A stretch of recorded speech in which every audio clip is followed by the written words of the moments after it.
Hi, my name is Sasha. Welcome back to Bookmas, and these are my best books that I read in 2024, non-romance edition.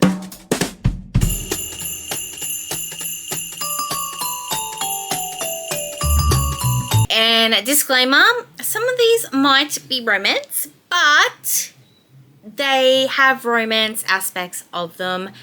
Goodreads or Storygraph classifies them as a different genre. I just wanted to give you that little disclaimer, so if you come for me in the comments, you can just kindly fuck. So first of all, these are 10 books. I have 3 novellas on here. That is so random, but I love them wholeheartedly, okay? And I also want to thank book clubs for expanding my horizons, because we've got some horrors in here, which I did not see myself doing that. Let's get into it. So yeah, first book is Open Throat by Henry Hogue. I want to thank Jen Agaton for putting me onto this book. This is a novella about a queer mountain lion who is surviving the streets of Manhattan. No. Under the Hollywood sign, right? And it's just this mountain lion like narrating their life. I'll give you the synopsis. So a queer and dangerously hungry mountain lion lives in the drought-devastated land under the Hollywood sign. Lonely and fascinated by humanity's foibles, the lion spends their days protecting the welfare of a nearby homeless encampment, observing obnoxious hikers, complain about their trauma, and, in quiet moments, grappling with the complexities of their gender identity, memories of a vicious father, and the indignities of sentience. I have so much language in my brain, our lion says, and no way to put it. So once like a man-made fire kind of disrupts his life, he ends up having to go down the mountain into the city of LA. It's this teenage girl who they kind of form this sort of friendship. It is quite short, like I said, it's a novella, and I did read it twice, so I thought it had to be on this list. I really had so much fun just being inside this mountain lion's head, and I really think it is a great book. It is so different. I've never read anything like it, and I really want everyone to read it. Another novella is Anybot by Sierra Greer. So this, I think I got on because of Ali over at All I Do Is Read. Honestly, I had so much fun. I think I read this in pretty much one sitting. It was one day at least. But this is about Anybot, who was created to be the perfect girlfriend for her human owner, Doug. Designed to satisfy his emotional and physical needs, she is dinner ready for him every night, wears the cute outfits he orders for her, and adjusts her libido to suit his moods. True, she's not the greatest at keeping Doug's place spotless, but she's trying to please him. She's trying hard. She's learning too. Doug says he loves that Annie's artificial intelligence makes her seem more like a real woman, but the more human Annie becomes, the less perfectly she behaves. As Annie's relationship with Doug grows more intricate and difficult, she starts to wonder whether Doug truly desires what he says he does. In such an impossible paradox, what does Annie owe herself? So I just loved the conversation about this book and like what this book creates, because yeah, it is about this sex bot pretty much, and because she does have AI, she does start realizing things just aren't right. I also think because at the start of it, she's pretty much like a child because she doesn't really know anything, and so when she pretty much gets sexually assaulted and she's been told to keep it quiet, so she keeps it quiet, but she's like she's fighting herself because of that, and then that feminine rage sort of feeling as well at the end of it. I loved it. It was 5 stars? No, Goodreads says I gave it 4 stars, but I'm putting it up to 5 stars because it's on this list. And the last novella for this list is Guillotine by Delilah S. Dawson. It's so much fun with this book. Holy cow. So this says it's the menu meets Ready or Not in this dark tale of opulent luxury and shocking violence from the New York Times bestselling author of Bloom. So thrift fashionista Des Lane doesn't want to date Patrick Ruskin. She wants to meet his mother, the editor-in-chief of Novu magazine. When he invites her to his family's big Easter reunion at their lake retreat, she's certain she can put up with his arrogance and fend off his advances long enough to ask Marie Caulfield Ruskin for an internship someone with her pedigree could never nab through the regular submission route. So when they arrive at the enormous mansion on an island in the center of a Georgia lake, Des is floored. She's never witnessed how the 1% lives before and all this ridiculousness, unnecessary luxury. But once all the family members are on the island and the fairy has departed, shit gets real. For decades, the Ruskins have made their servants sign contracts that are basically indentured servitude, and with nothing to lose, the servants have decided their only route to freedom is to get rid of the Ruskins for good. This book, I want to reread it so bad. It was just so much fun. Like, just seeing people get what they deserve is just so satisfying. Oh my gosh, there was this one scene that still lives rent-free in my head where they like breed these huge horses, right, on this island of all places. And so the servants get 5 horses. They each have a rope and they attach it to the 4 limbs of this like matriarch and the neck. And so she's spread out in the middle and they just let the horses go. Oh my god, I was almost like throwing up. I love this book. It was so much fun and I really want to read more by this author because if that book was that damn good, I cannot expect what else she could write. Like, I just hope they're all as good as this book. Alright, we're going to the complete opposite end of genres now. We're going to YA, middle grade, magical realism. We're going to Lake Law by Anna Marie McLemore. This book was so cute. I feel like it healed something inside of me. So you've got these 2 non-binary teens that are pulled into a magical world under a lake, but can they keep their worlds above water intact? So everyone who lives near the lake knows the stories about the world underneath, an ethereal landscape rumoured to be half air, half water. But Bastian Silvano and Laura Garcia are the only ones who've been there. Bastian grew up both above the lake and in the otherworldly space beneath it. Laura's only seen the world under the lake once, but that one encounter changed their life and their fate. So then the lines between air and water begin to blur. The world under the lake drifts above the surface. If Bastian and Laura don't want it bringing their secrets to the surface with it, they have to stop it. And to do that, they have to work together. There's just one problem. Bastian and Laura haven't spoken in 7 years, and working together means trusting each other with the very things they're trying to hide. This also has ADHD rap and dyslexia rap in it, which I think was great. With the ADHD rap, I wouldn't know about dyslexia. Yeah, so you've got these 2 kids who they met once 7 years ago when Bastian was on Laura on a camping trip, like a school trip. And then 7 years later, Laura and their mum moves to this town, and that's where Laura and Bastian re-meet. And yeah, it's all just surrounding this lake. So there's a bit of magical realism, and I just love the whimsiness of it. I just love these 2 and just how comforting their friendship was, but also like the circle, because they have like other friends in that circle too. Yeah, I really enjoyed this book. I read this for the Trans Rights Readathon, so I have a vlog linked down below that you can watch if you want to see all of my thoughts and feels like real time. Next is a recent read for me, and that is Such Lovely Skin by Tatiana Schlott-Bonney. This is sort of like The Ring meets video games. So after spending the summer racked with guilt about causing the accident that killed her little sister, ambitious gamer and chronic liar Viv returns to Twitch streaming. She never told her parents the truth about the accident, but she hopes that maybe making it big in streaming and giving the money to them is penance enough for her mistakes. The weekend before school starts, Viv finds the perfect horror game to make her Twitch comeback, and during an offline practice run, an NPC asks Viv for a secret. She decides to tell them the truth about her sister's death, since a game could never share her secret. In doing so, she accidentally welcomes a demonic mimic into her life. No one believes Viv when she tells them about her evil doppelganger.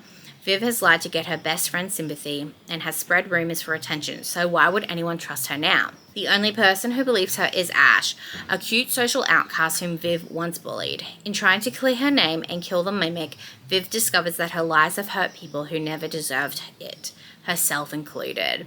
I love The Ring. And so when I was reading this book, I was like, hey, this sounds like The Ring. And then at the end, I was reading the author's note, and it's like, I pitched this to my editor as like The Ring, but make your video games. And I was like, oh my gosh, I am so smart. But yeah, I am loving how we're like modernizing demons now, like making them into video games. And I really did have a lot of fun with this book. I read this in a whole dang day. I have a vid vlog for that too, actually. Trigger warning for child death though, because even though it was in the past, there is flashbacks of what actually happens and what Viv does, which was really horrifying to read because of that, and that's why I gave it 5 stars, because I myself was horrified. I had a lot of fun with this book, and I hope a lot more people read it. Lastly, of books that I don't own, we've got The Haunting of Velkwood by Gwendolyn Christie.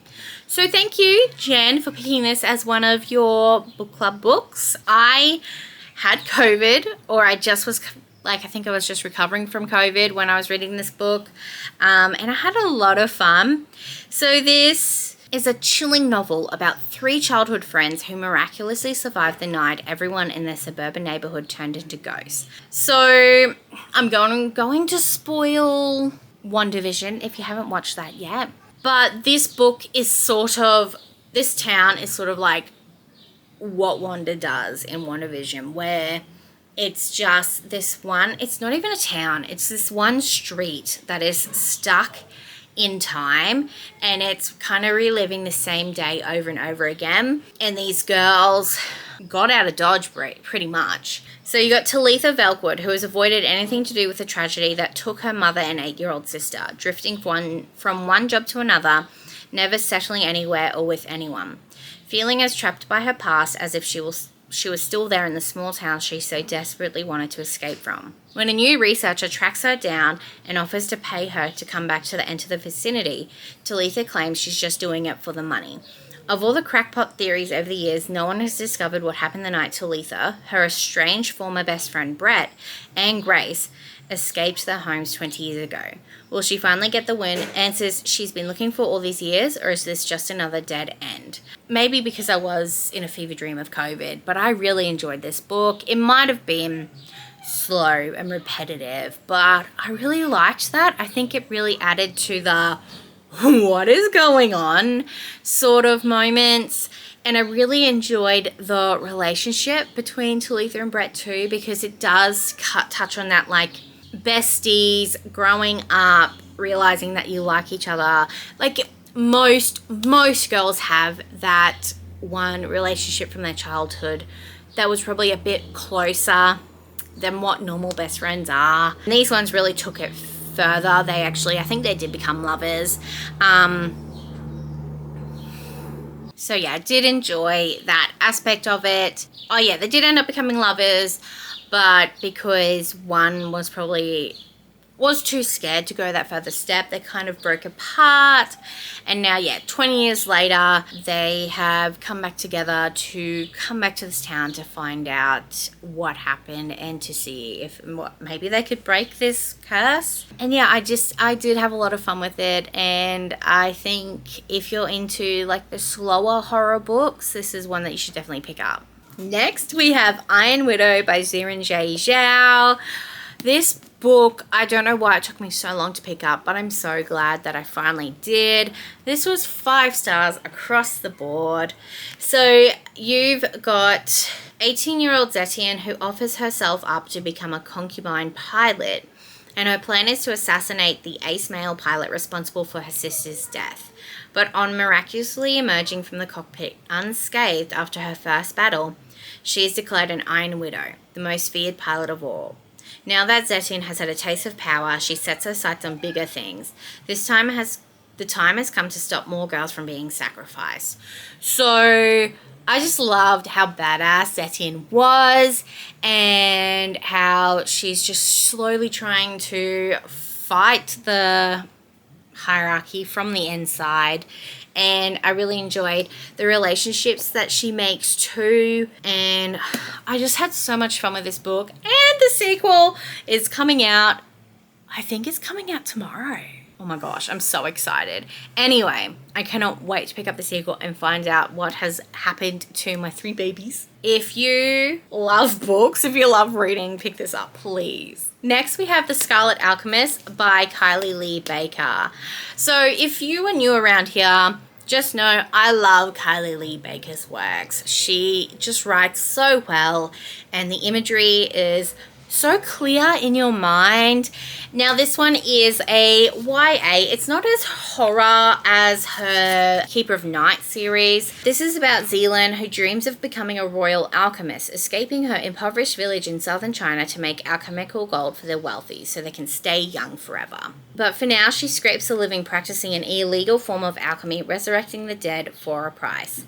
Then Zealand is offered the chance to travel to the capital and complete the imperial exams, facing a series of dangerous tasks that she'll be lucky to survive, let alone pass. The closer Zealand gets to her goal, the more she is caught in the deadly games of the royal family, especially when the crown prince seeks her help, suspecting a coming assassination attempt. There are monsters lurking within the palace walls, and it's only a matter of time before they, and the secrets of Zealand's past, catch up with her. So this is set in the alternate Tang Dynasty, China, and the ending of this book was so crazy. I did not see anything coming, and I just need to pick up the sequel immediately. I did enjoy the relationship between the prince and Zealand. I didn't think I'd like it at the start, but I did end up coming around to it.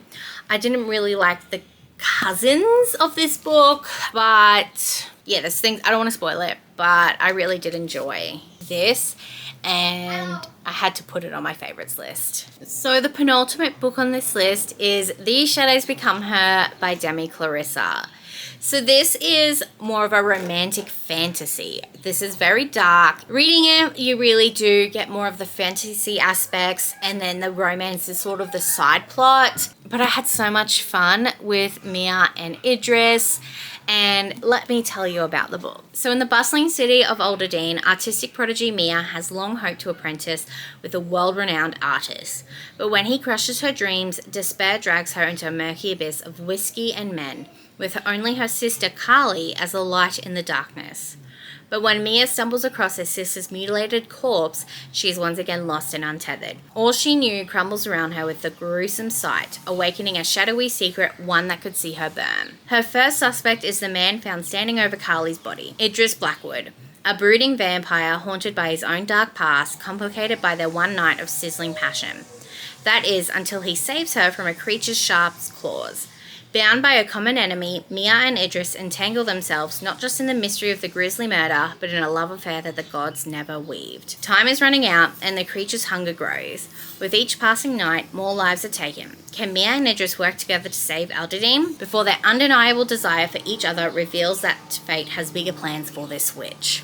I love this book. Like, this... Is this top of the year? I actually cannot tell you. Between this one and my next book, they're both tied for favorite.